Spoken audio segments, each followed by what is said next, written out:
අපි එතන දෙවියන් වහන්සේට යාඥා කරගෙන අපි කියන යන දේ දෙවියන් වහන්සේ කාගේ හදවත් කරලා කතා කරන්න ඕන නිසා අදට දෙවියන් වහන්සේට ස්තුතියක් දවසේ ඇවිල්ලා ඉන්න සෙනඟ නිසා ඒ වගේම වහන්සේ මට මඟ පෙන්වපු විදිහට මම කියන්නේ යන දේ ඇත්තටම ඕක හිතලා ගන්න ඒ තාක්කලට වහන්සේ කතා කරනවා ඔබ වහන්සේට කියන්න ඕන නිසා මට වහන්සේට මඟ පෙන්වන්නේ ඉතින් දෙවියන් වහන්සේම එයාලගේ හිතවත් ඇතුලේ අරින්න බැරි තැන ඒ වගේම එයාලටවත් අඳුන ගන්න බැරි තැන වහන්සේ අද දවසේ මේ වචනය තුළින් අරින්න වහන්සේගේ කරුණාව සියල්ලම බාර කරන්න යටත් කරන්නේ නාසරත් යේසුස් ක්‍රිස්තුස් වහන්සේ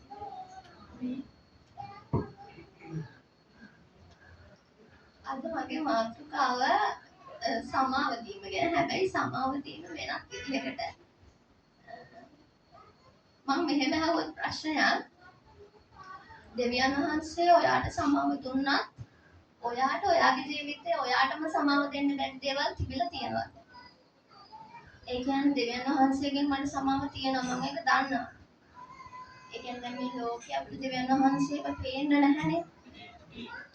එතකොට ඇත්තටම මගේ හිතට ඒක බරක්. ඇයි මම එහෙම කරේ? මට එහෙම නොකර ඉන්න තිබුණා. මම මේ මනුස්සයාට කරේ වරදක්. ඒ වගේ එකක් ඔයාලට දැනෙලා තියෙනවද? නැත්නම් වෙන කෙනෙක්ගෙන් මට වෙච්ච දෙයක්. එයාට එහෙම නොකර ඉන්න තිබ්බ මට. ඒ වගේ දෙයක් දැනෙලා තියෙනවද? එහෙම එකක් දැනෙලා තියෙනවද කියලා අහුවොත් තාම මතක් වෙන්නේ නැතුව ඇති. හැබැයි එක කතාවක් මට දැනගන්න ලැබිලා තියෙනවා එක සහෝදරියක් කියනවා මමයි මගේ තාත්තයි අතර කිසි සම්බන්ධයක් තිබුණේ නැහැ. එයා හරිම දැඩි කෙනෙක්. එයා මං ගැන සැලකුවේ නැහැ. මට ඕන කෑම බීම මගේ ඇඳුම් පැළඳුම් මට දෙන්න ඕන අධ්‍යාපනය දුන්නා. එයා මාව සැලකුවේ නැහැ. මාව ගණන් ගත්තේ නැහැ. එයා ගොඩාක් හැම වෙලේම කාර්ය බහුල වෙලා තමයි හිටියේ.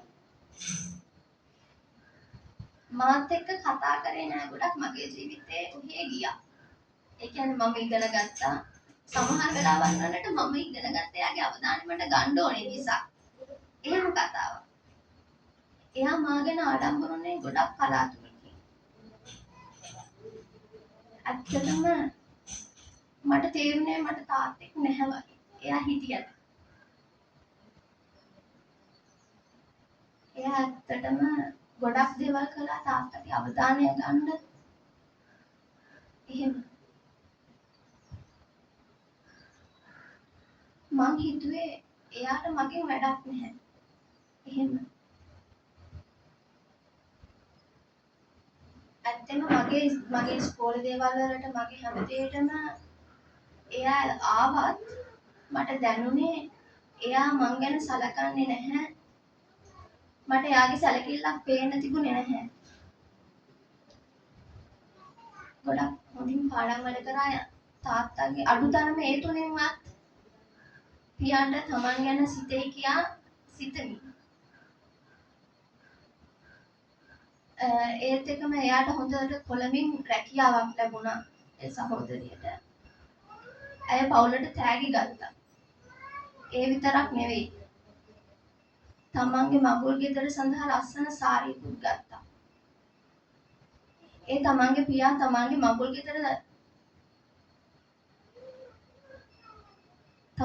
ගෙදරට තාත්තා ඒ කියලා හිතලා තමයි යා සාරිය ගත්තා. නමුත් ඒ සම්බන්ධය ගැන ගෙදරට දැනුම් දීමටත් ප්‍රථමයෙන් තාත්තම මිය ගිහිල්ලා තිබුණා.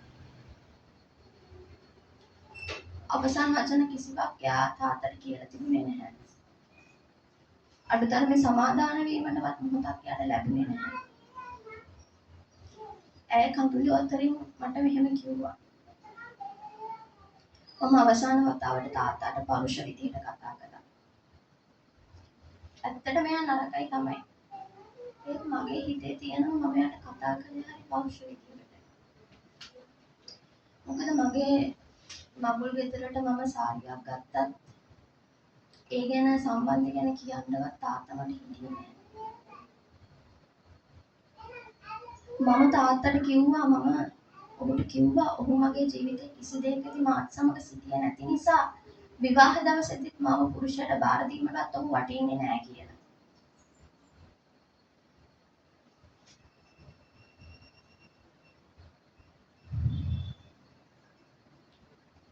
ඉතින් මට මේක මතක් වුණා තාත්තා මැරුණාට පස්සේ. මම දන්නවා දෙවියන් වහන්සේගෙන් මට සමාව ලැබෙන බව. නමුත් මගේ සිත මට සමාව දෙන්නේ නැහැ. මම පැවසූ වචන මම ආයෙත් ගන්නෙ කොහොමද? ඒ සාරිය තාමත් මගේ අල්මාරියේ. තවම කිසිදාක මම ඇඳ නැත. ඒ තාත්තට කිව්ව වචන මට කිසිදාවත් අමතක වෙන්නේ නැහැ. ඒ වගේ ඇත්තටම මෙයා පසුතැවෙනවා මම ඇයි එහෙම කිව්වේ? තාත්තා කොච්චර දෙයක් කරත් ඇත්තට මේ වෙලාවේ උනේ එයා හිතුවේ නෑ තාත්තා එච්චර ඉක්මනින් මැරෙයි කියලා. ඒ වගේ ඔය එක එක්කෙනාගේ ජීවිතවල ඇති මම පැවසූ දෙයක් ගැන. එහෙම නැත්තම් මම නොපැවසූ දෙයක් ගැන. ඒ කියන්නේ නොපැවසූ දෙයක් කියන්නේ නොපැවසූ දෙයක් ගැන අපිට කලකිරෙන්න පුළුවන්. ඒ කියන්නේ මෙහෙම හිතමුකෝ. දැන් අපි මොකක් හරි උසාවියක වගේ හිතුවොත් ඒ වෙලාවේ අපි උසාවි කුඩුවට නැගලා කියන්න ඕන දෙයක් අපි හංගගෙන හිටියොත් ඒක පසුතැවීමක් නෙවෙයිද? ඒ වගේ අපි පවසන දේ විතරක් නෙමෙයි අපි නොපවසන දේ ගැනත් ඇත්තටම අපිට පසුතැවෙන්න වෙන අවස්ථා තියෙනවා. මම කළ දෙයක් මම නොකළ දෙයක් ගැන ඇත්තටම පසුතැවෙන අවස්ථා තියෙනවා. ඒ වගේම මට කරන්න බැරි වේ අපරාධේ මගේ දෙමව්පිය මට එච්චර වියදම් කරත් මට ඒ දේ කරන්න බැරි වුණා. මට ඊට වඩා ඒ වෙලාවේදී උත්සාහ වෙලා ඒක කරන්න තිබුණා. මම කළේ අසාධාරණයි. ඒ වගේ අවස්ථා අපේ ජීවිතවල තියෙනවා. ඇත්තට මේ පසුතැවීමට අපිට ඇත්තටම මේ ගැළවීමක් එහෙම නැත්තම් ඒ වරදකාරී හැඟීමෙන් ගැළවීමක් තියෙයිද? තාත්තායමත් එනවාද මට සමාව ගන්න?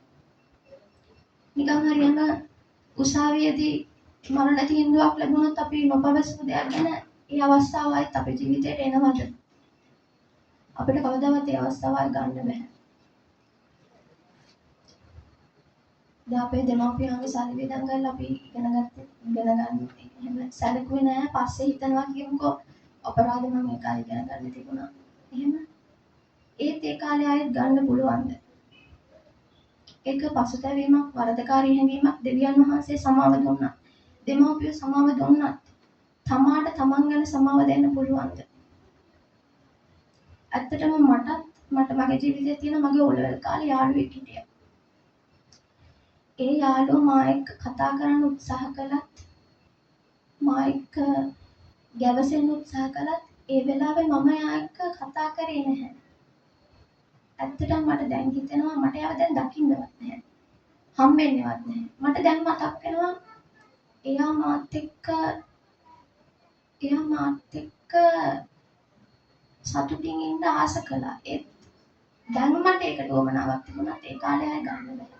හේතුව එයා කොහේ ඉන්නවද එහෙම හිතන්නේ. ඇත්තටම මම පසුතැවෙනවා මම ඇයි යාට එහෙම කරේ කියලා. ඇත්තටම මගේ ජීවිතේ මම ගොඩාක් පසුතැවිලා තියෙනවා. ඇයි මං යාට එහෙම කරේ? යා හරි හොඳ කෙනෙක්. මගේ වැරදි ඒක පොඩි දෙයක් වෙන්න පුළුවන්. ඒත් මේ කෙනෙක්ගේ ජීවිතවල අපි දන්නේ නැති හැංගිච්ච ගොඩාක් දේවල් ඇති. සමහර විට මෙහෙම මට ඇහිලා තියෙන දෙයක්. සභාවට එක්කෙනෙක් එක්කගෙන එනවා. කාලයක් ඇවිල්ලා එයා යනවා. එතකොට අපේ හිතට දැනෙනවා මම හරියට හිටියනම් එයා යන්නේ නැහැ. මම එක්කගෙන අපේ කෙනාව තියාගන්නත් මගේ වගකීමක් තියෙනවා. ඉතින් එයා ගියේ මගේ වරද නිසා. දෙවියන් වහන්සේ මට වගකීමක් දීලා තිබ්බා එයාව තියාගන්න. මම ඒක පැහැර ඇරියා. දෙවියන් වහන්සේගෙන් මට සමාව තිබුණත් මට ඒ ගැන මට සමාව දෙන්න පුළුවන්ද? ඒ වගේ අප පැවසූ දෙයක් ගැන අපි පසුතැවෙනවා. ඒ වගේම නොපැවසූ දෙයක් ගැන පසුතැවෙනවා. කළ දෙයක් ගැන, නොකළ දෙයක් ගැන, කරන්නට අසමත් වූ දෙයක් ගැන අපි පසුතැවෙනවා. නමුත් මගේ දේශනාව ඒක නෙමෙයි. මගේ දේශනාව දෙවියන් වහන්සේගේ කරුණාව මේ හැම දෙයකටම වඩා තියෙනවා කියන එක. දෙවියන් වහන්සේ දන්නවා මොකක්ද වෙන්න ඕන කියලා. මොකද ඒ අවස්ථාව දෙවියන් වහන්සේට දන්නේ නැතුව සිද්ධ වුණේ නැහැ. ඇත්තටම අපේ ජීවිතේ ඊට වඩා ලොකු වරදකාරී දෙයක් වෙන්න තිබුණා. ඒක නවත්තන්න තමයි දෙවියන් වහන්සේ මේ පොඩි දෙයින් අපිට මේක ඉගෙනුවේ. ඔබේ අතීතයේ අපිට හරිගස්සා ගැනීමට නොහැකි වූ දේවල් යේසුස් වහන්සේට පුළුවන් ඔබේ අනාගතයට නිදහස් කර දීමට. ඒ කියන්නේ අතීතයේ අපිට හරිගස්වා ගැනීමට නොහැකි වූ බොහෝ දේවල් යේසුස් වහන්සේට පුළුවන් ඔබේ අනාගතයට නිදහස් කර දීමට. එහෙම දෙවියන් වහන්සේ කෙනෙක් නේ අපිට ඉන්නේ. සමහර විට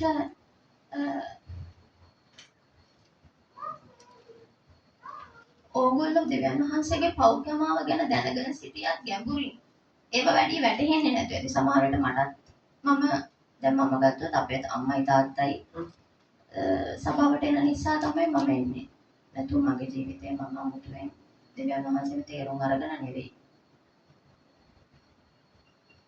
ඒ වගේ දෙවියන් වහන්සේගේ පෞකමාව ගැන අපි දැනගෙන සිටියත් ඒ ගැඹුරින් වැටහෙන්නේ නැතු ඇති. මේ වන විට කාලය බොහෝ ගත වී ඇති. නමුත් ඒ නිසා ඒක නිසා අපිට සමහර ලැජ්ජාවක්, වරදකාරී හැඟීම් වල බර උස්ලා යනවා වෙන්න පුළුවන්. සමහර විට ඒ මම කිව්වේ දුවයි තාත්තයි අතර ප්‍රශ්න. සමහර විට ඔබට ඇති ඔබ ප්‍රමාණය ඉක්මවා මත්පානය කොට පසුතැවිලීමට යම් වරදක් කළා විය හැකියි. ඒ කියන්නේ ප්‍රමාණය ඉක්මවා මත්පානය කරලා ඒ කරන්නේ පසුතැවිලි වෙන්නේ වරදට අමතක කරගන්න. මොකද ඒකට කිසි විසඳුමක් මේ ලෝකේ නැහැ කියලා දන්නවා. එහෙම වෙන්න පුළුවන්. සමහර විට ගොඩාක් උත්සාහයෙන් උනන්දුවෙන් ඔයා රැකියාවක් කරනවා. හැබැයි ඔයාට වගේ පවුලේ අයව මගහැරලා වෙන්න පුළුවන්. මම මේ ගම්පහයි ගලන සර් කෙනෙක් ක්ලාස් එකක ඉස්සර කියන. ඔයාට අවුරුදු 25ක් විතර ડિප්‍රෙෂන් තිබ්බලු. එයා ඒක දැනගත්තෙත් අවුරුදු 25ක් විතර ගෙල්ල ගියාට පස්සේ කියන්නේ ඇයිච්චර දුක් විඳලා. සතියේ ක්ලාස් 15ක් විතර කරනවලු. ඉතින් යාට ડિප්‍රෙෂන් හැදිලා එයා ඇත්තටම දන්නේ නැහැලු. දවල්ට එයාගේ ගේ දැක්කොත් එයා දන්නේ නැහැලු ඒ ගේ එයාගේ කියලා. මොකද අඳුරන්නේ නැහැ. මොකද පාන්දර 6ට විතර ගම්පහට එනවා. රෑ 9ට විතර යනවා. දවල්ට ගේ දැක්කොත් අඳුරන්නේ නැහැලු මගේ ගේ කියලා. ඒ වගේ ළමෙක් ඉන්න අවුරුදු 5 විතර එයා කියනවා එයාගේ දුව එයාව දැක්කොත් මේ මොකද දුව නිදි උදේ එද්දී රෑ යද්දි නිදි. ඉතින් දුව තාත්තව අඳුරන්නේ නැහැ. එයා කියනවා එයා ආගමක් අදහන්නේ නැති කෙනෙක්. එයා කියනවා ඇත්තටම කොරෝනා කියලා කාලයක් ආපු නිසා තමයි මගේ ජීවිතේ වෙනස් වුනේ. එහෙම කියලා එයා කියනවා දැන් එයා එච්චර වැඩ කරලා නිකන් ඉන්නවත් එයාට බෑ. ඇයි අර ડિප්‍රෙෂන් නිකන් අර අමුතුයි. මොකද එච්චර වැඩ කරලා නිකන් ඉඳින් නිකන් යාට නිකන් ඒකත් ලෙඩක් වගේ. එහෙම. එයාගේ කතාවේ එයා කිව්වේ මට ගොඩාක් දේවල් මගේ ඇවිල්ලා මගේ පවුලේ අය මගේ දරුවා මගේ ජීවිතේ විඳින්න තිබිච්ච දේවල් ගොඩාක් මට මම පොඩි කාලේ මට සල්ලි තිබුණේ නැහැ. ඒ නිසා මම හිතුවේ සල්ලි හම්බ කරන එක තමයි වැඩේ. සල්ලි හම්බ කරන එක තමයි ජීවිතේ. ඒ නිසා මට නැති දේ මම ලබා ගත්තට මම හිතුවේ එතන තමයි ජීවිතේ තියෙන්නේ. ඒක තමයි ජීවත් වෙනවා කියන්නේ. නමුත් මම දැන් කියනවා ජීවත් වෙනවා කියන්නේ ඒක නෙවෙයි. එහෙම මට ඒස කියලා තියෙනවා. ඇත්තටම එයාට කිසි සැනසීමක් නැහැ. එයාගේ දරුවගේ කාලේ දරුවගේ පන්තිනයකටවත් එයාට ඉන්න බැරි වෙච්ච එක ගැන එයාට සැනසීමක් නැහැ. මොකද එයා දෙවියන් වහන්සේ දන්නේ නැති නිසා. නමුත් එයා වරද හදාගෙන දැන් ඉන්නවා ක්ලාස් අඩු කරලා ගෙදර ගොඩක් ඉන්න. එයා හැම උත්සාහ කරනවා. නමුත් එයාගේ තියෙන දෙයක් තමයි එයාට සතුටක් නැහැ. සතුටක් නැහැ කියන්නේ එයාගේ වටේ කොච්චර මිනිස්සු හිටියත් එයාට දැනෙන්නේ එයා තනියම ඉන්නවා වගේ. ඒක තමයි ડિප්‍රෙෂන් කියන්නේ. ඇත්තට මේ ලෙඩේ මටත් පොඩ්ඩක් විතර තිබිලා තියෙනවා. ඒ නිසා මට ඇත්තටම මමත් හැමදේම එපා වෙලා තිබිලා තියෙනවා. පිට මිනිස්සුන්ට නොපෙනුවාට ඉතින් එහෙම තියෙද්දි හිතෙන්නේ ජීවත් වෙලා වැඩක් නැහැ. මම මොනවද ජීවත් වෙද? මම සල්ලි හම්බ කරන එතන ජීවිතේ තියනවාද? මම සල්ලි හම්බ කරලා කෑම කන එතන ජීවිතේ තියෙනවා. මම ඇඳුම් ගන්න එතන ජීවිතේ තියනවාද? මම මොන දේ කරත් එතන මට ජීවිතයක් නැහැ. ඇත්තටම කිසිම මම මැරෙන්නේ නැතුව ජීවත් වෙන ඇත්තටම මං හිතුවේ මොකද දන්නවද? මං හිතුවේ මරුණත් මට සැනසීමක් නැහැ. මොකද මං දන්නවා දෙවියන් වහන්සේ ඉන්න නිසා මරුණත් අපායට තමයි යන්න වෙන්නේ. ඉතින් මං ඇත්තටම හිතුවේ තමයි අප්පෝ මරුණත් සැනසීමක් නැත්තම් මැරලා වැඩකුත් නැහැ. ඒ නිසා ඉතින් මැරෙන්නේ නැති ඉගෙන මම ඇත්තටම මගේ මනසේ හිතන්නේ දැන් මම මැරුණත් අපේ ගෙදර මොකද්ද තාත්තේ දැන් මෙහෙම තියෙනවා. එහෙම නැත්තම් මනසින් හිතලා තියෙනවා. එහෙම අවස්ථා ඇවිල්ලා තියෙනවා. ඇවිල්ලා තියෙනවා කියන්නේ මම මේ එළවල එක්ක ඇත්තටම මම මානසික මනසින් වැටුණා හේතුව. ඒක ඉතින් මට බෑ අනිත් අයට පුළුවන් ඒත් එක්ක මට තේරුණා මොනවටද මේ හැම දෙයක්ම වැඩක් නෑ අපි මැරෙන්න නෙමෙයි ජීවත් වෙන්නේ. එහෙම නේද? ඇත්තටම මං කිව්වේ මැරෙන්නේ නැතුව ජීවත් වෙන්නේ ඒක හිතිච්ච නේද? මොකද මැරුණත් සැනසීමක් නැති වුණොත් මැරලා වැඩක් නෑ. ඒ නිසා. ඉතින් සමහර විට ඒ විදිහට දැන් ඔයා හිතනවාදී අයියෝ මගේ ජීවිතේ එහෙම පසුතැවීමක් නැහැ. මේ මම මොනවාට පසුතැවෙන්නද මට එහෙම වර්ධකාරී හැඟීමක් නැහැ. ඇත්තටම හිතලා බලන්න. ඔයාගේ විවාහ පොරොන්දුව ඔයා මේ ඉෂ්ට කළාද? ඒ පොරොන්දුව සමහර විට ඔබගේ විවාහ පොරොන්දුව ඔබ කඩකලා විය හැකියි. ඔබ ඉතා උත්සාහයෙන් උනන්දුවෙන් රැකියාවේ නිරත වුණ නිසා ඔබට ඔබගේ පවුල මගහැරුණු අවස්ථාවක් වෙන්න පුළුවන්. ඔබ දෙවියන් වහන්සේට බොහෝ ප්‍රේම කරන කෙනෙකු වුවත් ඔබ අසභ්‍ය දර්ශන බැලීමට ඇබ්බැහි වී සිටිනවා විය හැකියි. ඔබ යම් දෙයක් නොතිබුණා යයි සිතන අවස්ථා සහ ඒවා ඔබ පසුපස අනවශ්‍ය ලෙස හඹා යනවා යයි ඔබට ඒ කියන්නේ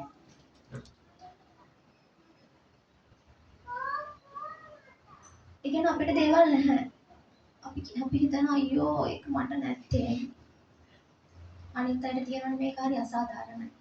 මමත් එහෙම හිතලා තියෙනවා මේ ලෝකේ හරි අසාධාරණයි. එයාට තියෙන වට නැහැ ඊට. ඇත්තටම අපිට වර්ධකාරී හැඟීම් තියෙනවා. ඇත්තටම තියෙනවා. දැන් ඔයාට හිතන්න බෑ මං වර්ධකාරී කෙනෙක් නෙවෙයි.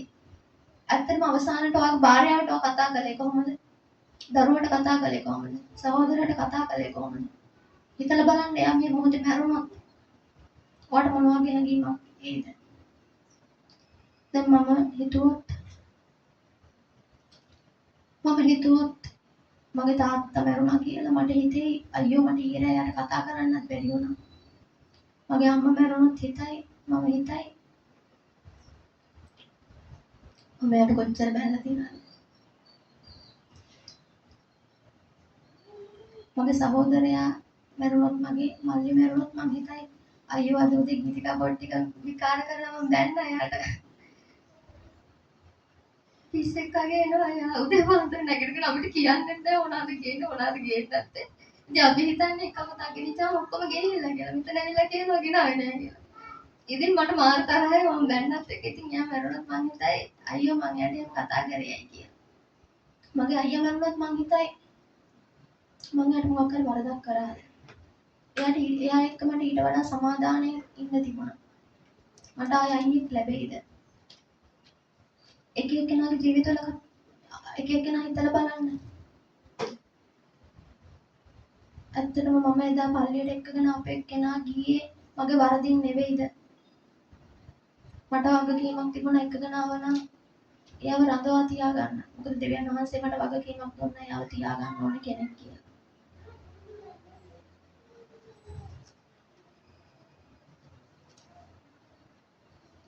ඇත්තටම කිව්වොත් මේ වරදකාරී හැඟීම් එකක් නෙමෙයි කෝටියක් විතර තියෙනවා. හිතලා බැලුවොත්. සැබවින්ම කිව්වොත් වරදකාරී හැඟීම් අපෙන් පහවන්නේ නැහැ කියලා අපිට හිතෙනවා. දෙවියන් වහන්සේ දන්නවා අපි මොනවද හිතන්නේ කියලා. ඇත්තටම දෙවියන් වහන්සේ දන්නවා අපි හිතන්නේ මොනවද කියලා. ඒ වරදකාරී හැඟීම් වෙද්දි පවා දෙවියන් වහන්සේ දන්නවා ඒව අපිට තේරුම් ගන්න බැහැ කියන එක.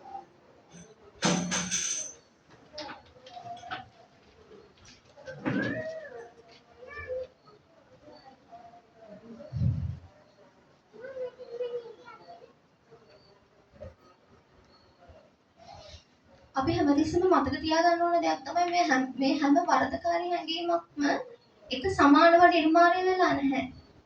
සමහර වරදකාරී හැඟීම් බොරු. ඒ කියන්නේ ඒක ඇත්තටම තියෙන දෙයක් නෙමෙයි.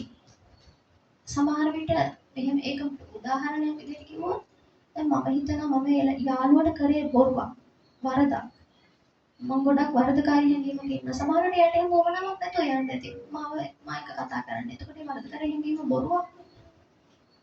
ඒ වගේ අපි හැමතිස්සෙම මතක තියාගන්න ඕන දෙයක් තමයි සියලු වරදකාරී හැඟීම් එක හා සමානව නිර්මාණය වී නැත.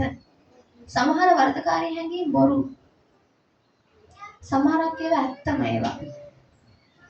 ඒ අතර වෙනස අපි හඳුනා ගන්න ඕනේ. ඔයා දන්නවද අපි මෙහෙම හිතියට මේ වර්ධකාරී හැඟීම් නිසා කී දෙනෙක් එල්ලලා මැරෙනවද කියලා? කී දෙනෙක් කෝච්චියට යට වෙනවද කියලා? සමහරව හිතනවා දැන් හිතන්නකෝ. එහෙම වෙනවා. මේ මොහොතට ගිහිල්ලා සියදි විනාශ ගන්නවා. හේතුව එකට එයා එහෙම වෙන්න හේතුව මම. එයාගේ මරණයට හේතුව මම. මම ඉඳලා වැඩක් නැහැ.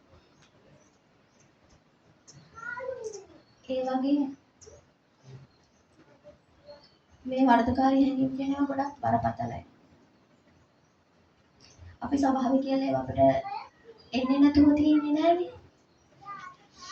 ඒක නිසා අපි මතක තියාගන්න ඕනේ මේ වර්ධකාරී හැඟීම් තේරුම් ගන්න ඕනේ. මේවා ඇත්තම වර්ධකාරී හැඟීම්ද මේවා බොරු වර්ධකාරී හැඟීම්ද?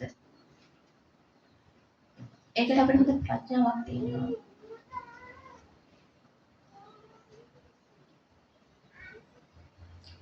සත්‍ය නොවන වර්ධකාරී හැඟීම් මොනවාද? ඔබේ වර්ධකාරී නොවන හැඟීමක ලැජ්ජාව ඔබ දරා සිටිනවා. ඒක ලැජ්ජාවක් වෙන්න පුළුවන්. ඉතින් ඒක ඔබගේ වරදක් නෙවෙයි. වෙන්න පුළුවන්. මොකද සත්‍ය නොවන වර්ධකාරී හැඟීම් වල ඇත්තම ලැජ්ජාව අපේ නෙවෙයිනේ. හැබැයි ඒ ලැජ්ජාව අපි දරා සිටිනවා වෙන්න පුළුවන්. උදාහරණයක් හැටියට ඔබේ දෙමව්පියන් දික්කසාද වීම ඔබේ වරදක් කියලා ඔබට හැඟෙනවා. ඒක ඇත්තක්. මගේ යාළුවෙක් ඉන්න නංගි කෙනෙක්. අවුරුද්දක් බාලා කෙනෙක් ළඟ ඉන්න කෙනෙක් හොයාගෙන ඔයාගේ අම්මා තාත්තා ගෝ.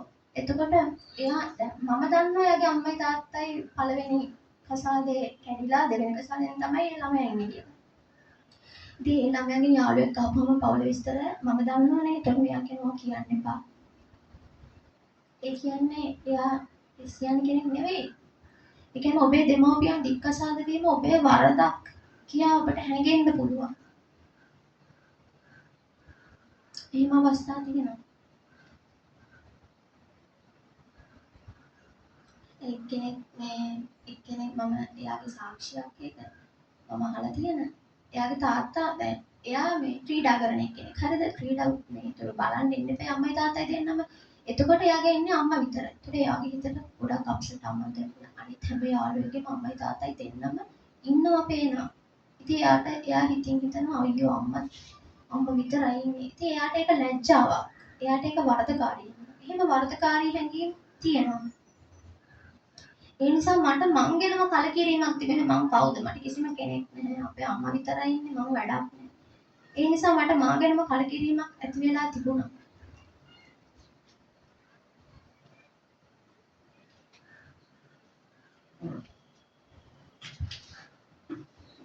හැබැයි යා දෙවියන් වහන්සේව පිළිගත්තට පස්සේ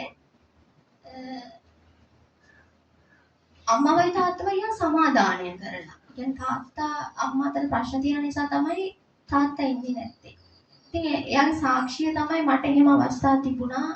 මම කලකිරිලා හිටියේ මොකද මගේ අම්මා විතරයි හැම දෙයකම ඉන්නේ. මට ඒක ලැජ්ජාවකුත් එක්ක මට කලකිරිලා තිබුණේ.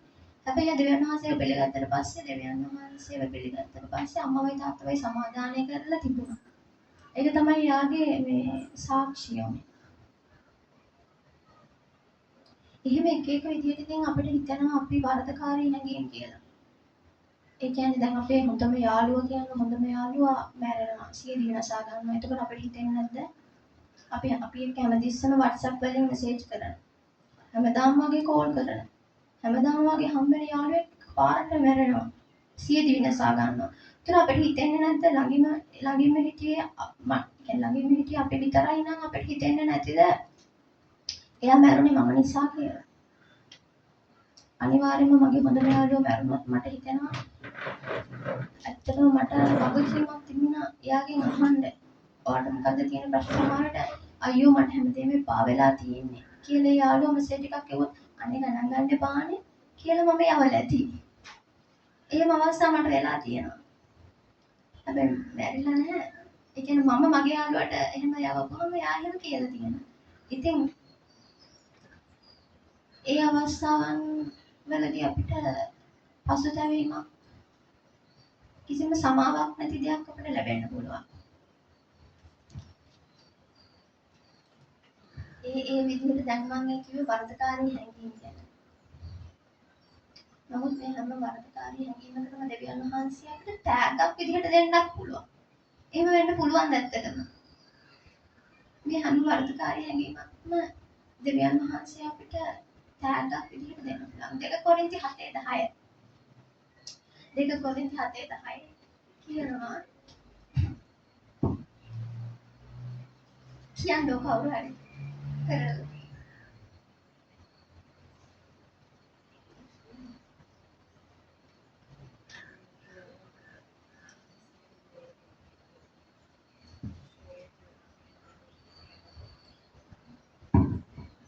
මක්නිසාද දේව කැමැත්තට එකඟ වූ ශෝකයෙන් තැවෙන්ට කාරණයක් නොවන්නා වූ ගැලවීමට පමුණුවන පසුතැවිල්ල හටගන්නේය. නමුත් ලෞකික ශෝකය මරණය උපදවන්නේය. එසේය මෙන්න දේව කැමැත්තේ හැටියට ශෝක වීම යන කාරණේ නුඹලා තුළ කොපමණ උනන්දුකමක් කොපමණ විදොස් කර ගැනීමක් කොපමණ අමනාප වීමක් ඇතිය. ඒක ගොඩක් දිගයි ඒක. මක්නිසාද දේව කැමැත්තට එකඟ වූ ශෝකයෙන්. ඒ කියන්නේ දේව කැමැත්තට එකඟ වෙච්ච ශෝකයකුත් තියෙනවා. තැවෙන්ට කාරණයක් නොවන්නා වූ ගැලවීමට පමුණවන පසුතැවිලි වීම හටගන්නේ. ඒ කියන්නේ තැවෙන්නට කාරණයක් නොවෙන්නා වූ ගැලවීමට පමුණවන පසුතැවිලි වීම හටගන්නේ. නමුත් ලෞකික ශෝකය මරණය උපදවන්නේ. ඇත්තටම ලෞකික ශෝකය මරණය තමයි උපදවන්නේ. ඒ කියන්නේ දැන් දෙවියන් වහන්සේ කියන්නේ දේව කැමැත්ත ඉෂ්ට වෙන්න ඕන නිසා ඔයාගෙන් මට වැඩක් තියෙනවා කරගන්න. ඒ නිසා මම ඔයාට මේ පසුතැවිලි වීම දෙනවා. මේ වර්ධකාරී හැඟීම දෙනවා. ඒ වගේ දෙවියන් වහන්සේ මේක තෑග්ගක් විදිහට දෙන අවස්ථා තියෙනවා. මොකද දෙවියන් වහන්සේ ඔයාගෙන් වැඩක් තියෙනවා කරගන්න. ඒක තමයි කියන්නේ. මක්නිසාද දේව කැමැත්තට එකඟ වූ ශෝකයෙන් තැවෙන්න කාරණයක් නැහැ. ඒ කියන්නේ අපි තැවෙනවා තමයි ඒක දෙවියන් වහන්සේට බාර දෙන්න. කරුණාකරලා ඒක දෙවියන් වහන්සේට බාර දෙන්න. මොකද ඒක ගොඩාක් ලොකු වුණොත් ඒකේ අක්ෂය ඒක ඇතුළට රිංගුවොත් ඔයාලට මරණය පවා අයිති වෙන්න පුළුවන්. ඒ නිසා ඔයාගේ ජීවිතේ ඔයා කල්පනා කරන්න මගේ ජීවිතේ මොකක්ද තියෙන වර්ධකාරී හැඟීම? ඒ වර්ධකාරී හැඟීම දෙවියන් වහන්සේට බාර දෙන්න. මොකද ඒක දෙවියන් වහන්සේගේ තෑග්ගක් වෙන්නත් පුළුවන්. ඒක ලෞකික ශෝකයක් බවට පත් කරගන්න එපා. ඒක මරණය උපදවනවා. ඉතින් ලෞකික ශෝකය අපිට දෙන්නේ මරණය. හැබැයි ආත්මික ශෝකය මොකක්ද අපිට දෙන්නේ? ඒක ඇත්තටම දෙවියන් වහන්සේගෙන් අපිට ලැබෙන ත්‍යාගයක්. දෙවියන් වහන්සේ අපිට පවරලා තියෙන දේ අපෙන් කරන්න ඕන නිසායි එයා ඒකම කරන්නේ. ලෞකික ශෝකයේදී අපි හිතන්නේ මට ලැජ්ජයි මං වැඩක් නැහැ. මං මට ඒක හදාගන්න කිසිම විදිහක් නැහැ. මට තියෙන්නේ මැරෙන එක විතරයි තියෙන්නේ. එහෙම හිතන්නේ ලෞකික ශෝකේ. හැබැයි ආත්මික ශෝකේ හිතන්නේ මම කළ දේ වැරදි. ඒ නිවැරදි කිරීමට අවශ්‍යයි.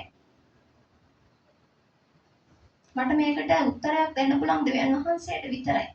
ඇත්තටම මම පසුතැවිලි වෙනවා. මම මේ කලේ වරදක්. පසුතැවිලි වීම තමයි ආත්මික ශෝකයෙන් අපිව යොමු කරන්න පසුතැවිලි වීම. ඒක තමයි මේ 2 කොරින්ති 7:10 කියන්නේ.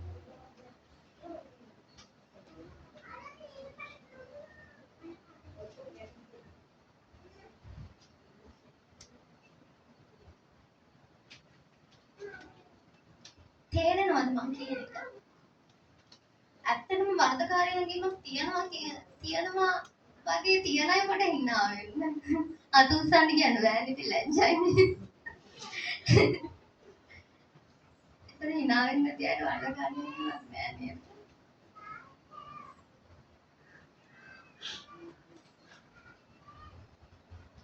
මේ බයිබලේ වර්ධකාරී හැඟීමක් තියන අය ඔයාලා දන්නවද? ඒ කියන්නේ මම වරදක් කරා ඒක මට ආය හදන්න බෑ.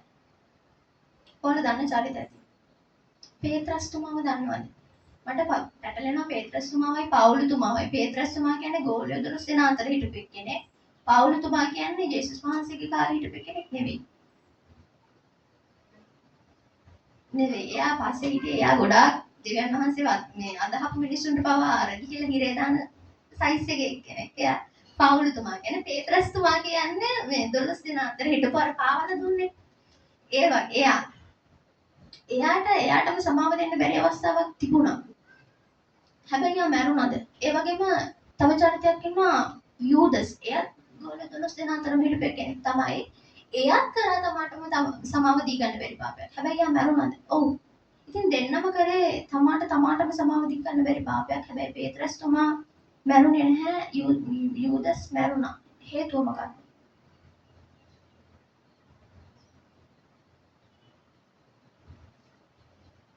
අත්අඩංගුවටගත් රාත්‍රියේ පැවසුවේ අනෙක් සියල්ලෝම ඔබව හැර ගියත් මම ඔබව හැර නොයමි කියා.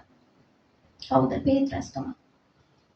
අත්අඩංගුවටගත් රාත්‍රියේ පැවසුවේ අනෙක් සියලෝම දෙනා ඔබව හැර ගියත් මම ඔබව හැර නොයමි කියා. ලූක් 22:60 කියවන්න. ලූක් 22:60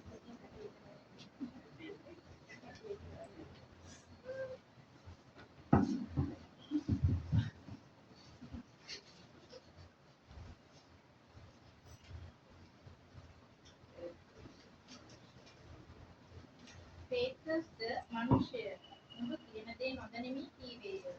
එකෙනෙහිම ඔහු කතා කරද්දීම කුකුලා හැඬීය. ස්වාමීන් වහන්සේ හැරි පේත්‍රස් දෙස බැලූසේක. පේත්‍රස්ද අද කුකුලා හඬවන්නට බලමින් ඔහු නාදෙමි කියා තුන්වරක් නුඹ මා ගැන කියන්නේය.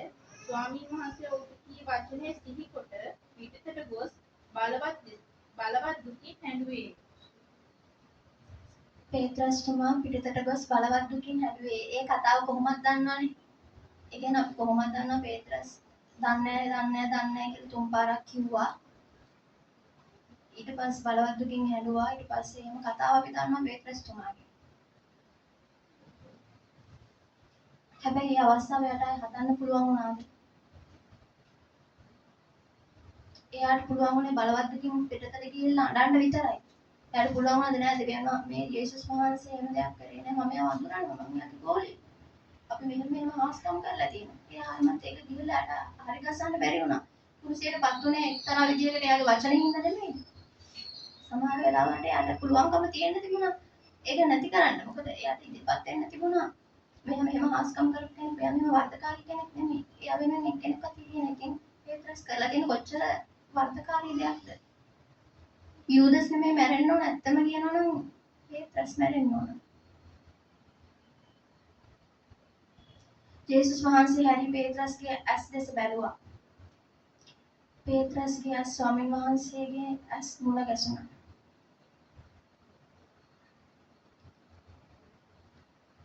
පේත්‍රස්ගේ හිතේ ලැජ්ජාව, මරණ බය තිබුණා. ඒ නිසා නෙවෙයිද පේත්‍රස් කිව්වා මෙයා වඳුරන්නේ නැහැ කියලා. එයා බලවත් දුකින් හැඬුවට කිසිම තේරුමක් නැහැ. හැබැයි එයා පසුතැවිලි වුණා. ඒ නිසා එයා මැරුණේ නැහැ. නැත්තම් යක්ෂයා යව පාවිච්චි කරලා මරන්න පුළුවන්. මරන්න පුළුවන්කම තිබුණා. මොකද දෙන්නම කරේ යූදස් සහ පේත්‍රස් දෙන්නම කරේ වර්ධකාරී හැඟීමක් සහ වර්ධකාරී ක්‍රියාවක් නිසා යූදස් මැරුණා නම් ඒ පේත්‍රස් ඉතුරුනේ. මොකද දෙන්නම කරේ වර්ධකාරී දෙයක්. දෙන්නටම වර්ධකාරී හැඟීමක් ඇති වුණා. යූදස් පාවා දෙන්න සල්ලි ලබා ගත්තා. ඒක තමයි අර මම කලින් කියපු ආත්මික ශෝකයයි ලෞකික ශෝකයයි අතර තියෙන වෙනස. මේ එක්කෙනෙක් ජීවත් වෙන්නත් එක්කෙනෙක් මැරෙන්නත් සියදි විනාශ ගන්නත් හේතුව මේ ලෞකික ශෝකය සහ ආත්මික ශෝකය අතර තියෙන වෙනස. මොකද පේත්‍රස් පිටතට ගිහලා බලවත් ශෝකයෙන් හඬලා පසුතැවිලි වුණා. නමුත් යූදස් පසුතැවිලි වුණේ නැහැ. එයා නැති වෙලා ගියා. එයා මැරිලා ගියා. ඉතින් අපිට වර්ධකාරී හැඟීම් තියෙන්න පුළුවන්. මොකද එච්චර ළඟ මේ අපි දැකලා නැහැ යේසුස් වහන්සේ මොනවාද කරපු හාස්කම් කියලාවත් දැකලා නැති අපි එහෙම වෙන එක අහන්න දෙයක් නෙමෙයි. දැකපු එක්කෙනත් එහෙම කරා නමුත් දෙවියන් වහන්සේ මොකක්ද කරේ? නැවත නැගිටීමෙන් පසු ස්වාමීන් වහන්සේ පේත්‍රස්ට පැමිණියේ ශෝකයෙන් නොවේ කරුණාවෙන්. යොහන් 21:15 කියන්න.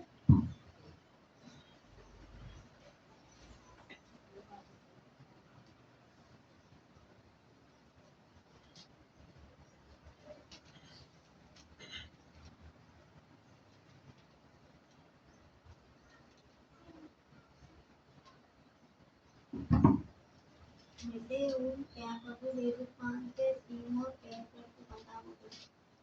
යොහන්ගේ පුත්‍ර වූ සීමෝන් මොහුට වඩා නුඹ මට ප්‍රේම කරනවාදයි ඇසුරේ. ඔහු එසේය. ස්වාමීනි මා ඔබට ආදරේ ඇති බව ඔබ දන්නා සේකයි උන්වහන්සේට කීවේ. උන්වහන්සේ මාගේ බැටළුවා පෝෂණය කරන්නයි ඔහුට කීසේක. නැවතත් දෙවෙනි වරක් යොහන්ගේ පුත්‍ර වූ සීමෝන්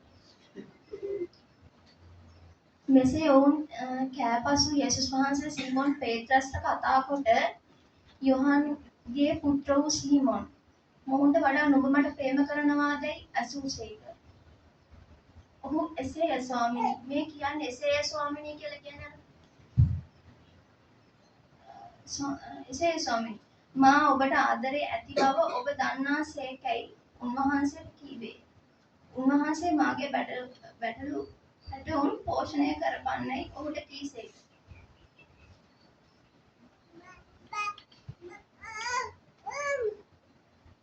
මේ වෙන්නේ යේසුස්ගේ මරණයෙන් පස්සේ.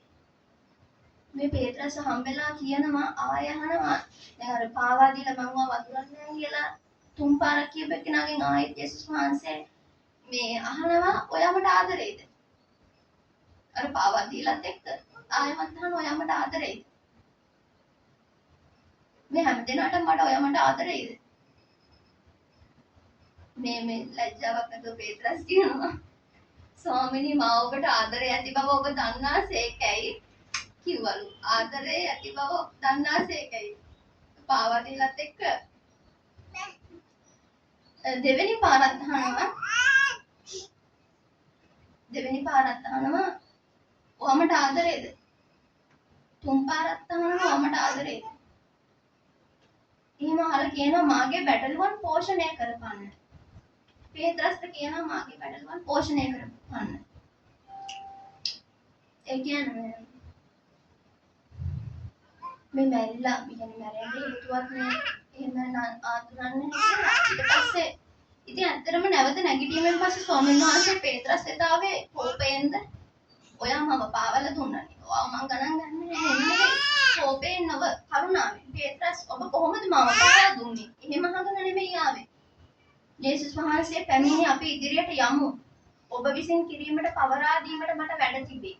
ඔබ විසින් කිරීමට මට පවරා දීමට වැඩ තිබේ. කියන්නේ පේත්‍රස්ට කරන්න වැඩ තියෙනවා දෙවියන් වහන්සේ පවරලා දීලා. ඒ කියන්නේ මගේ බැටළුවන් පෝෂණය කරපන්න. පේත්‍රස් ඔබ කොහොමද මාව පාවා දුන්නේ කියලා අහගෙන නෙමෙයි ආවේ. යේසුස් වහන්සේ පැමිණි අපි ඉදිරියට යමු. ඔබ විසින් කිරීමට පවරා දීමට මට වැඩ තිබේ. ඇත්තටම අපි මේ වර්තකාරී හැඟීමෙන් ගැලවෙන්න කරන්න ඕනේ අපේ පාපය පිළිගන්න ඕනේ. ඒ මග අරින්න එපා. ඒක සංගවන්න එපා. මම කරේ මේකයි. මම පව් කළා. මම අයන්නයට රිදෙව්වා. මම දෙවියන් වහන්සේට දුක් දුන්නා. අනේ මම පාප කළේ නැහැ. මම එහෙම හිතන්න එපා. ඒ කියන්නේ මේ ස්ටෙප් ටිකක් තියෙනවා මේ වර්ධකාරී හැඟීම දෙවියන් වහන්සේ තුලින් අපිට මඟ අරව ගන්න. ඒ කියන්නේ යූදස් කෙනෙක් නෙවෙයි වෙන්නේ නැතුව පේත්‍රස් කෙනෙක් වෙන්න. ඇත්තටම එක පළවෙනි ස්ටෙප් එක සරලව ගෙවුවොත් පසුතැවිලි වෙන්න ඕන පිළිගන්න ඕන මම වරදක් කරා තමයි කියලා. ඒකෙන් දෙවෙනි ස්ටෙප් එක දෙවියන් වහන්සේගේ කරුණාව අපිට ලබා ගන්න පුළුවන්. 1 යොහන් 1:9 1 යොහන් 1:9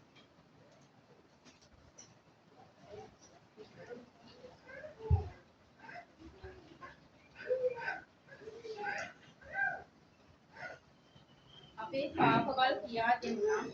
අපේ පව් අපට කමා කරන්නටත් සියලු අධර්මිෂ්ඨකමින් අප පවිත්‍ර කරන්නටත් උන්වහන්සේ විශ්වාසව ධර්මිෂ්ඨව සිටිනසේක.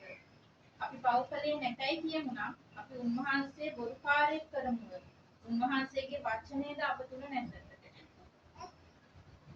අපේ පාපවල් කියා දෙමු නම් අපේ පව් අපට කමා කරන්නටත් සියලු අධර්මිෂ්ඨකමින් අප පවිත්‍ර කරන්නටත් උන්වහන්සේ විශ්වාසව ධර්මිෂ්ඨව සිටිනසේක.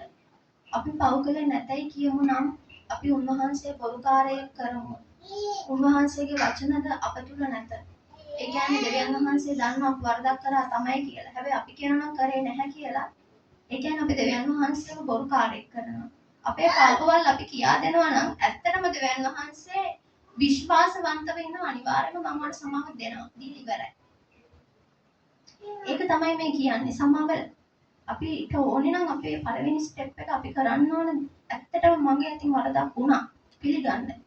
ඒකෙන් දෙවෙනි ස්ටෙප් එකේ හැටියට අපිට ඒකෙන් කරුණාව ගන්න පුළුවන්.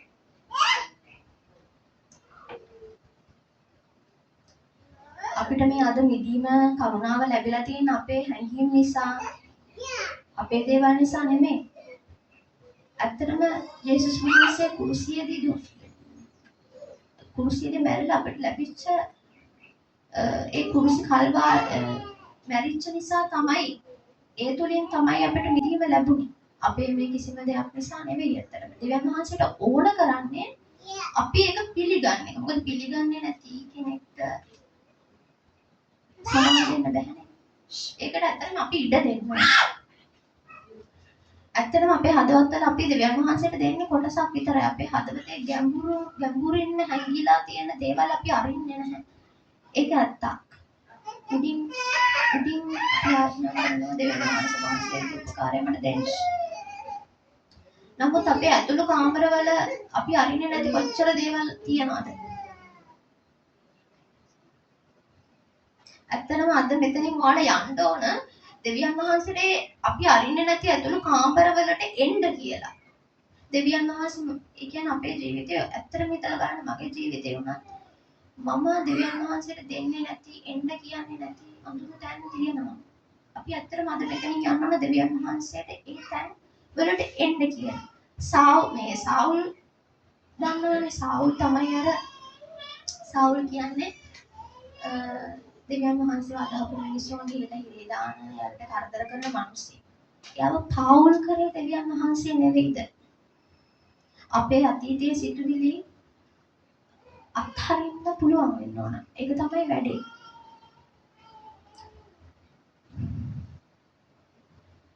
මොකද ඒව අත්හරපුවාම දෙවියන් වහන්සේ බලාගෙන ඉන්නවා අපේ වැඩක් ගන්න. අපේ සිතට එන්න දෙවියන් වහන්සේ බලාගෙන ඉන්නවා. දෙවියන් වහන්සේ කියනවා මගේ වැඩලුවන් පෝෂණය කරපන්න. දෙවියන් වහන්සේ ඇවිල්ලා පේත්‍රස්ට කිව්වේ නැහැ. ඔයා මාව පාවා දුන්නේ ඇයි? යේසුස් වහන්සේ කිව්වේ අපි ඉදිරියට යමු. ඔබ විසින් කිරීමට පවරා දීමට මට වැඩ තිබේ. ඇත්තටම මම කියන්නේ කවුද? මම කියන්නේ මා කළ දේ නෙවෙයි. මම දෙවියන් වහන්සේ පවසන තැනැත්ත. මා යනු මා කළ දේ නොව මම දෙවියන් වහන්සේ පවසන තැනැත්තා. යෙසාය 43:18.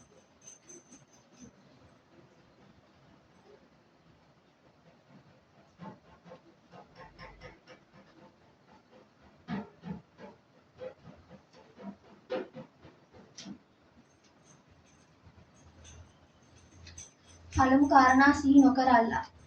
පුරාණ දේවල් කල්පනා නොකරල්ලා. බලව මම අමුතු දෙයක් කරන්නෙමි. දැන් මේක අට ගන්නවා ඇත. නුඹලා ඒක නොදන්නහුද? මම කාන්තාරයේ පවා මාර්ගයක්ද වනයේ ගංගාද සාදන්නෙමි. දෙවියන් වහන්සේ කියනවා පුරාණයේ දේවල් සිහි නොකරපල්ලා. බලව මම අලුත් දෙයක් කරන්නෙමි. ඒ දැන් හටගනි. ඔබ ඒ දැක නැද්ද? මොකද මම වනාන්තරයේ මාර්ගයක් කාන්තාරයේ දියුල්පතක් ඇති කරන්නෙමි. මම යනු මම කළ දේ නොව මම දෙවියන් වහන්සේ පැවසූ තැනැත්තා වෙමි. මම යනු මා කළ දේ නොව. ඇත්තටම ඔබ කරපු වරදකාරී හැඟීමට ඔබට සමාවක් තියෙනවා. මොකද මම යනු මා කළ දේ නොව මම දෙවියන් වහන්සේ පවසන තැනැත්තා වෙමි. ඔබ යනු ඔබ කළ දේ නොව ඔබ දෙවියන් වහන්සේ පැවසූ තැනැත්තා තමයි. ඔය හැම කෙනෙක්ටම දෙවියන් වහන්සේගේ නිර්වචනයක් තියෙනවා. ඇත්තටම මේ වර්ධකාරී වීම දෙවියන් වහන්සේ ඇති කළේ ඔබට තෑග්ගක් විදිහට වෙන්න පුළුවන්. පිළිපි 1:6.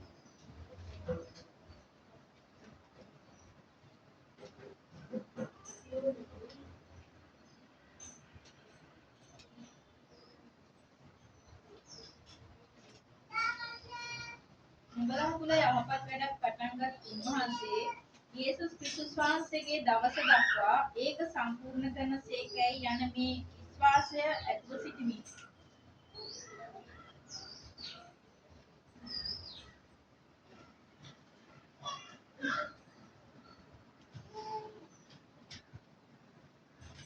නුඹලා තුළ යහපත් වැඩක් පටන්ගත් උන්වහන්සේ යේසුස් ක්‍රිස්තුස් වහන්සේගේ දවස දක්වා ඒක සම්පූර්ණ කරනසේකයි යන මේ විශ්වාසය ඇතුව සිටිමි.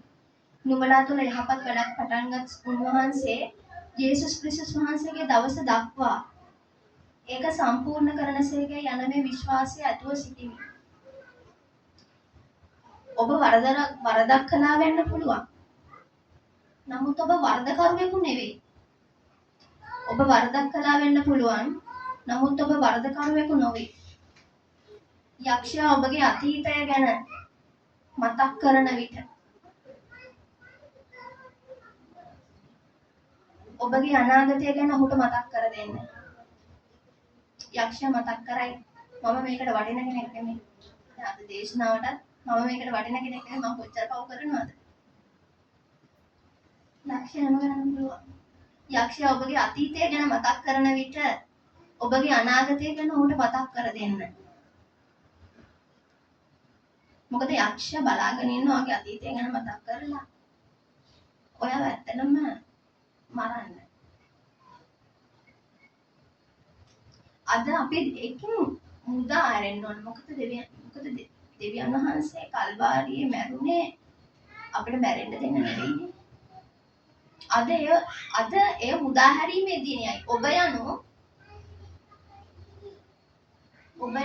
ඔබ කළ දේ නොව ඔබ යනු දෙවියන් වහන්සේ පවසන තැනැත්තා.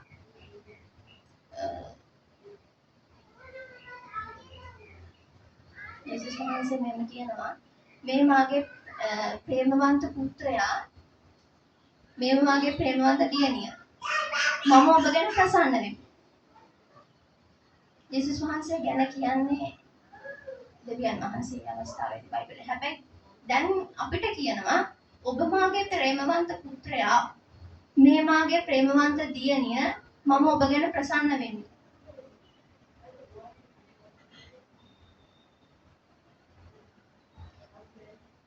එයා අපිට දීලා තියෙන බැටළුවන් අපි පෝෂණය කරන්න ඕනේ. ඇත්තටම එහෙම කරපු අර තුන් පාරක් දන්නයි කියපු මේ පේත්‍රස් නේද 3000ක් ගැලවෙන්න දේශනාවක් කරේ. හැබැයි යූදස් එහෙම කරාද? ක්‍රියා 2:38.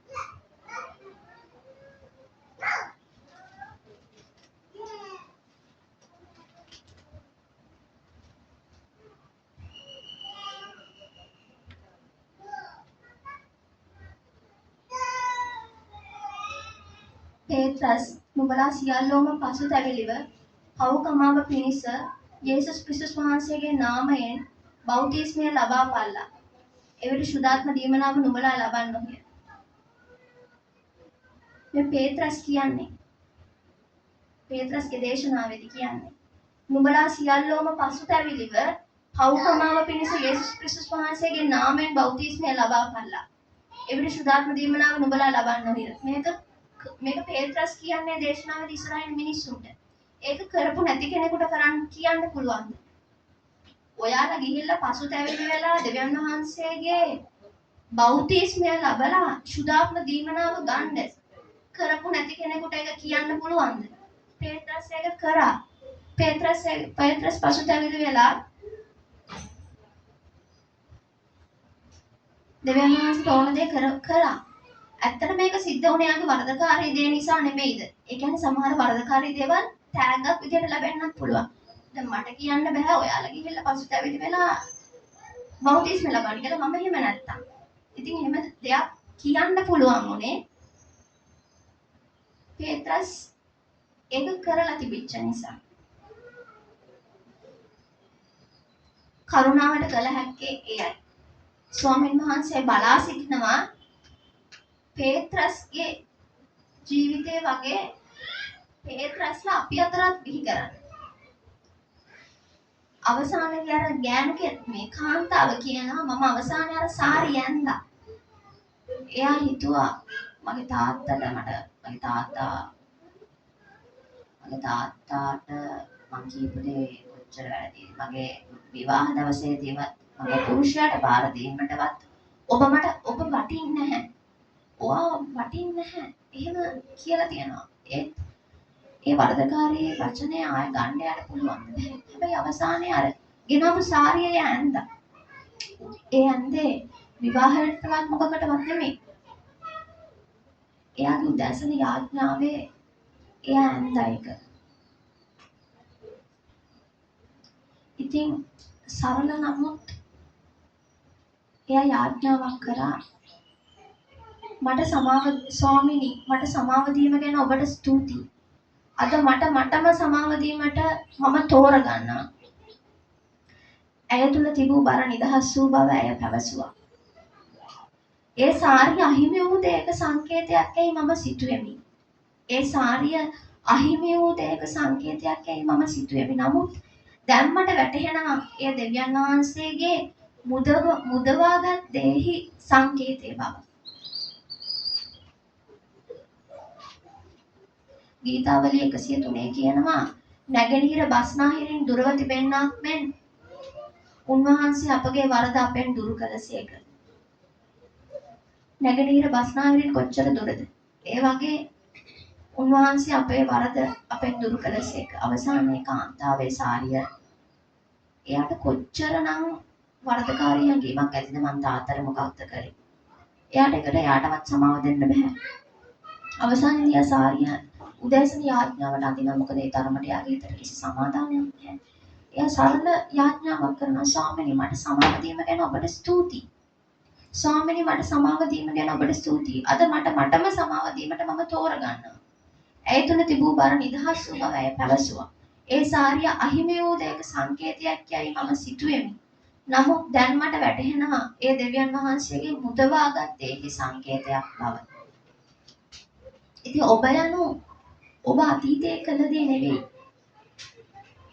දෙවියන් වහන්සේ ඔබ ගැන පවසන දේ තමයි ඔබ කියන්නේ. ඔබ හැමෝටම දෙවියන් වහන්සේගේ නිර්වචනයක් තියෙනවා.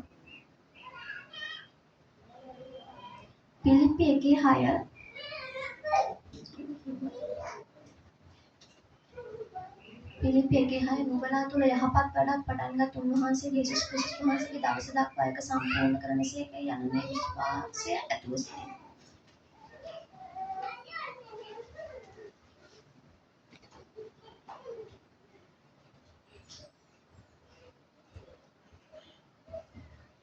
ඇත්තටම වර්ධකාරී හැඟීමක් තියනවා නම් අපි මොකද්ද කරන්නේ? පළවෙනි ස්ටෙප් එක අපි ඇත්තටම මේක තේරුම් ගන්න ඕන එක මගේ වරදක් තමයි.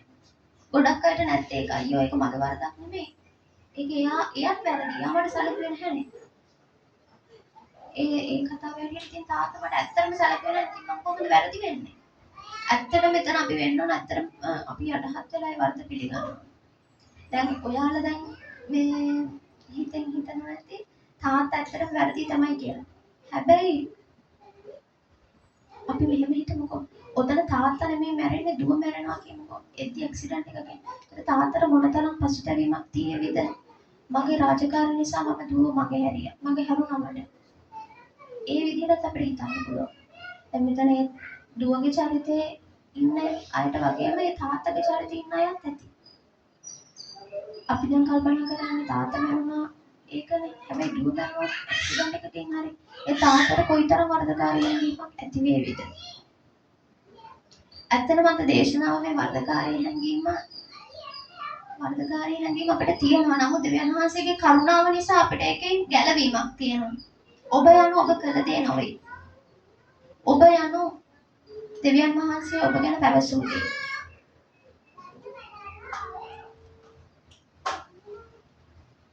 යක්ෂයා ඔබගේ අතීතය මතක් කරන විට ඔහුට මතක් කරලා දෙන්න ඔයාගේ අනාගතය ගැන. එහෙනම් අපි යාඥාවක් කරමු. ඇස්තේ වහන්න. ආදර දෙවි පියාණන් වහන්සේ අද දවසේ මගේ ජීවිතේ යටිගිය දේවල් මගේ ජීවිතේ මට තේරුම් නැති දේවල් මගේ ජීවිතේ මට මගහැරුණු දේවල් මට දැනටමත් ඒකට ගොඩාක් කරක් වැඩි දේවල් හදාගන්න කොටින්ම බැරි දේවල් ඒ වලට මම සමාව වෙනවා. ඒ ඇත්තටම මගෙන් වැරදි. මට එහෙම නොකර ඉන්න තිබුණා.